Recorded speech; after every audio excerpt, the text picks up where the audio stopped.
Let me tell you about the time Princess Julia outsmarted the greediest dragon anyone had ever seen.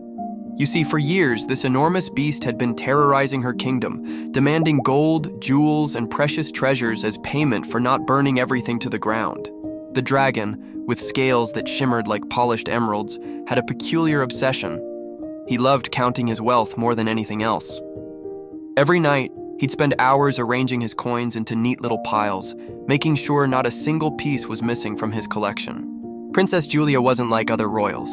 While they suggested sending armies or hiring monster slayers, she spent her time watching the dragon, studying his habits. She noticed how he'd get completely lost in his counting, oblivious to everything else around him. That's when she had her brilliant idea. One day, she approached the dragon's cave carrying what appeared to be a magnificent golden chain.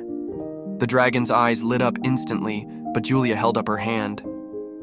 "This isn't just any chain," she said with a mysterious smile. "It's magical. It can multiply anything it touches by 10. The dragon, blinded by greed, couldn't resist. But there was a catch, Julia explained.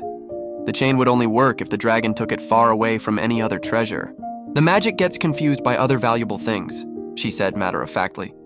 Convinced by her logic and consumed by visions of multiplying his wealth, the dragon gathered every last piece of his treasure and flew to a distant mountain.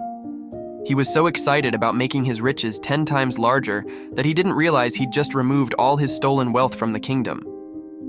As soon as the dragon was gone, Julia revealed the truth to her people. The chain was just ordinary metal painted gold. She had used the dragon's greatest weakness, his greed, against him.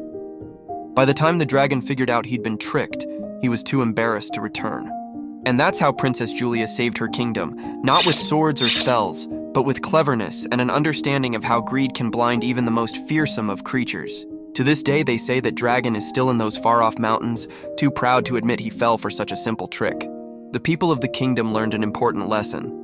Sometimes the smartest solution isn't about being the strongest or the most powerful. It's about understanding your opponent and using their weaknesses to your advantage. And Princess Julia? Well, she went down in history as the ruler who defeated a dragon with nothing more than a painted chain and a clever plan.